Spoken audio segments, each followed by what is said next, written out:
சொல்லும் குறவஞ்சி வந்தேண்டி திந்தினா தனதன திந்தினா தனதன திந்தினா தனதன திந்தினா திந்தினா தனதன திந்தினா தனதன திந்தினா தனதன திந்தினா.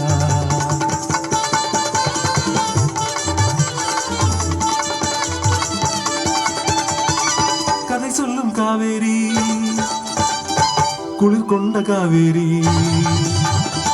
கதை சொல்லும் காவேரி குளிர் கொண்ட காவேரி, அப்புண்ணிய நதியின் கரையோரம் காவேரி பட்டணத்தில் பட்ட சுந்தரியா நற்குண நாயகியா பாடி பாடுகின்ற பொற்குடி கண்ணகி என்ற பேரழகி.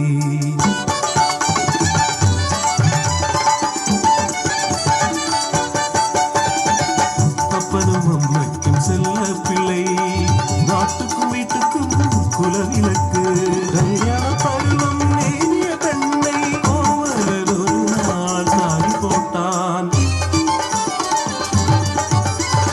பத்தினி வாழ்கை உயிராய் நினைத்து வணங்கி கோவலனே தினமும் கண்ணகி. ஒரு நாள் கோவலன் பார்த்தொரு பெண்மணியா சிங்கார பதவாடும் மாதவியை,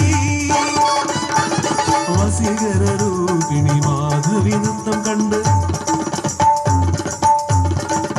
வசீகர ரூபிணி மாதவி நൃത്തம் கண்டு கோவலன் அவளில் மதிமயங்கினாள். தந்திரத்தில் அவளெல்லாம் கைவசமாக்கி வெறுமையாய் கோவலனை வெளியேற்றினாள்.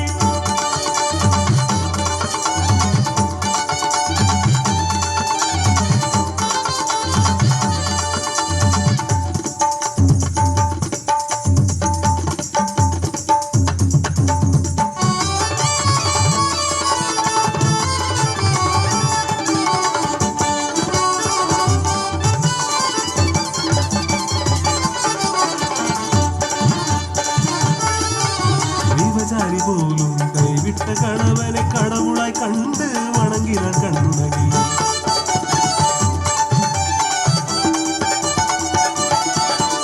பாண்டிய நாட்டுக்கு கண்ணகியும் சேர்ந்து வியாபாரம் செய்ய போனான் கோவலன். பணம் ஒன்றுமில்லாமல் வருந்திய கோவலனை அச்சினம் ஒன்று கொடுத்தாள் கண்ணகி.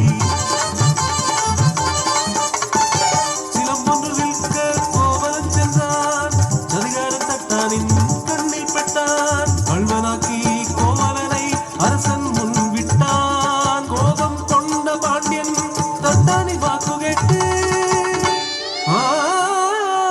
கோவலனின் சிரசத்தான்.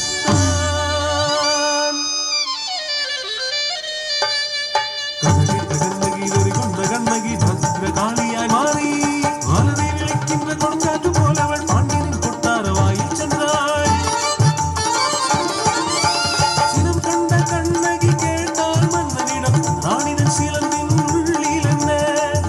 சொன்னான் பாண்டியன் முத்தும் பவிழம் அதனுள்ளை. இது கேட்ட மாத்திரையில் இறைச்சலம் எடுத்து கோபத்தில் இருந்தால் சபை முன்னை நடுங்கிய அவரெல்லாம் காட்சி கண்டு சிலம்பினுள் இருந்த வைடூரியங்கள் நட்சத்திர அழகுள்ள